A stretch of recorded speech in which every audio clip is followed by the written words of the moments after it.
Olá pessoal, prosseguindo então o conteúdo do nono ano em relação à Segunda Guerra Mundial, nós temos que enfatizar a entrada dos Estados Unidos no conflito.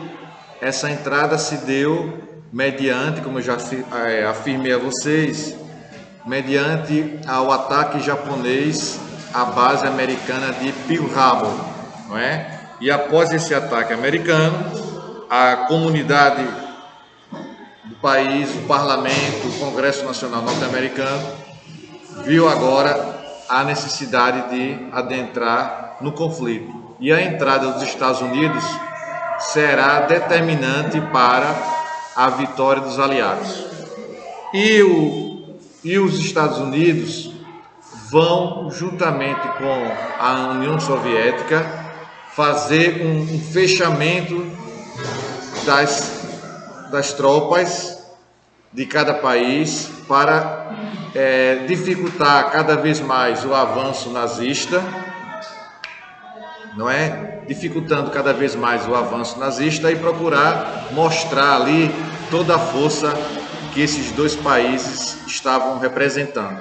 Então, do lado do Ocidente, você tem o avanço das tropas dos aliados, principalmente com a maior quantidade de soldados norte-americanos, e do lado do Oriente, você tem uma maior quantidade de soldados por parte dos soviéticos, naquela época ainda chamado de soviéticos, tá bom? Pois bem, você percebeu até então que minha fala foi em cima, até 1942, as tropas nazistas estavam conseguindo obter grande êxito durante a Segunda Guerra Mundial. No entanto, com a entrada dos Estados Unidos, isso vai mudar. E aqui, uma das situações importantes que vai significar a derrota dos alemães é quando Hitler decide pôr em prática o seu plano de invadir a União Soviética, não é? Ele assinou um tratado de não agressão antes do conflito. Esse tratado foi assinado como sendo uma forma dele ganhar tempo para fazer maiores investimentos nas áreas militares. E a gente vai compreender que ele ganhou tempo e via na invasão ao território soviético a possibilidade agora de ter os recursos necessários para dar prosseguimento ao plano de instalação do Terceiro Reich, né? Ou seja, o Terceiro Reino.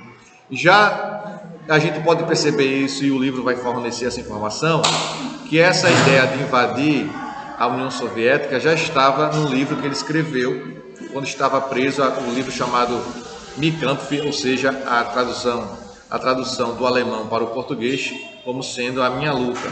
Então Hitler vai pôr em prática esse interesse de invadir a Rússia como sendo uma operação gigantesca, não é?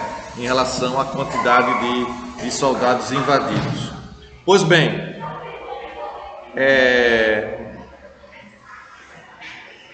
convido vocês para abrir o nosso livro na página 170, também conhecida como 170, que diz assim: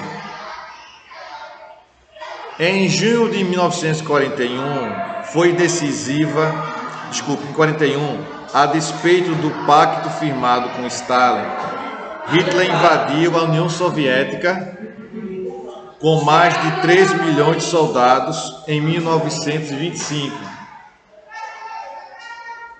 Em seu livro Minha Luta, Hitler dava a entender que a Rússia continha os recursos necessários para a sobrevivência do povo alemão. A Rússia consistia em mais da metade da Europa e tinha grandes reservas de petróleo. Após a invasão, os soviéticos, temendo perder seu território para os alemães, entraram na guerra ao lado dos Estados Unidos e da Grã-Bretanha. Uma nova composição do bloco dos aliados, já que a França estava dominada pelos alemães, não é? A gente sabe que uma das medidas que Hitler tomou foi invadir a França, não é? Foi a invasão que ele fez à França, tá bom? Pois bem, prosseguindo na página 170, diz assim: as grandes derrotas do eixo, não é, anunciavam o início de sua queda, do eixo Roma-Berlim-Tóquio. Os norte-americanos, que possuíam uma frota naval muito forte, impuseram seguidas derrotas ao eixo, mas foi na famosa Batalha de Stalingrado, 1942, que durou essa batalha mais de 800 dias, que vai ser a grande virada da guerra. Porque ali, na Batalha de Stalingrado, os alemães vão se deparar com o mais perigoso, não é, adversário que eles iriam enfrentar, que é o chamado General Inverno. O inverno russo, dependendo de determinadas épocas do ano, pode chegar a 50 graus negativos, não é? 50 graus negativos. Isso, de fato, vai dificultar a presença das tropas alemãs na União Soviética. Além disso, tinha-se que lutar também os soldados nazistas. Ali você tinha cerca de 13 milhões de soldados nazistas na operação chamada Barbarossa. Então, nessa operação militar, com cerca de 13 milhões de soldados nazistas, os russos, aliás, os soviéticos, chamados soviéticos na época, lutaram contra os alemães e fizeram também táticas de guerrilha. Determinados períodos do ano, você veja, foi o que eu falei, o conflito durou mais de 800 dias. Então significa dizer que durou mais de um ano, mais de 2 anos inclusive. E ali os soviéticos utilizaram táticas de guerrilha para dificultar a presença, dificultar a presença alemã em território soviético. Então os alemães tiveram dificuldade muito grande, além de enfrentar as táticas de guerrilha dos soviéticos, não é? Que dificultavam a questão da água, da comida para os alemães. O General Inverno, que paralisou a máquina alemã. O nível do inverno é tão rigoroso lá, a formação de das neves que vai dificultar a presença alemã naquele local. Em Stalingrado, por exemplo, não é? Então, voltando para o livro, quando os soviéticos resistiam ao ataque nazista, aproveitando-se do forte inverno soviético, que representou um duro golpe no exército alemão. Milhares de soldados morreram de frio e fome. Em 1943, houve outra grande derrota alemã no confronto com os soviéticos da Batalha de Kursk. Aí a Batalha de Kursk é considerada a maior batalha de blindados da história. Esse conflito ocorreu a segunda Guerra Mundial, entre 5 a 23 de julho de 1943, e ficou marcado pelo fim das ofensivas alemães na frente oriental. Prosseguindo então, nesse mesmo ano, após Mussolini ser destituído pelo rei Victor Emanuel III, que nomeou como primeiro-ministro Pietro Badoglio, a Itália se rendeu através ao armistício de Cassibile, firmado em 8 de setembro. Mussolini escapou com a ajuda de alemães. Esse armistício aí significa paz. Mussolini escapou com a ajuda dos alemães, que ocuparam a Itália até 1945, mas foi executado em abril desse ano por rebeldes italianos. Indo para a página 170, que é que nós temos aqui. Não é? O que é que temos aqui? No entanto, o maior golpe contra o eixo foi em junho de 1944, conhecido como Dia D, que foi a maior operação militar até hoje existente. O Dia D na Normandia foi quando tropas aliadas chegam a essa praia da França e promove uma derrota gigantesca para as tropas nazistas e as tropas do eixo, consequentemente, não é? Vamos lá entender. Os aliados, ainda na página 171, criaram um plano para libertar a França, o que permitiria investir contra o território alemão. Com uma gigantesca força de navios e aviões, os aliados invadiram o norte da França e foram ganhando terreno. Em 44, libertaram Paris e em janeiro de 45 as tropas aliadas chegaram às fronteiras do oeste da Alemanha, enquanto os soviéticos fizeram o mesmo ao leste. O último ato da guerra na Europa se deu em abril de 45, quando Hitler suicidou-se em seu bunker. Bunker significa seu quartel-general subterrâneo, não é? Seu esconderijo. Em poucos dias depois, melhor dizendo, 7 de maio, os alemães se renderam completamente. Com a rendição alemã, o único núcleo do eixo que restava era o Japão. Nessa fase de desespero, os japoneses usavam os chamados kamikaze, pilotos que mergulhavam com seus aviões contra as embarcações americanas.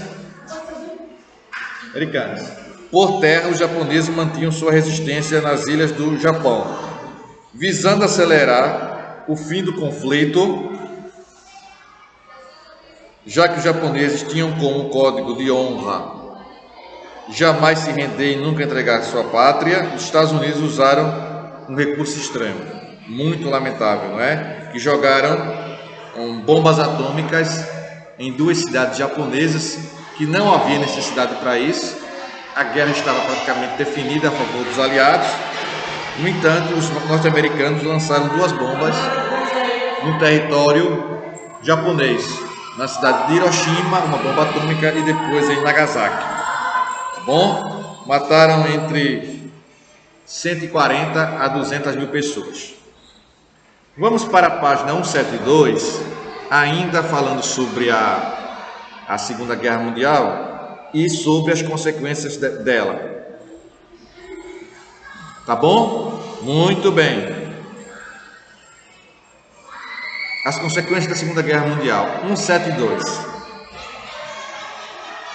Após a Segunda Guerra Mundial, 2 países saem fortalecidos. Se unem, se abraçam com a vitória, com a derrota do eixo.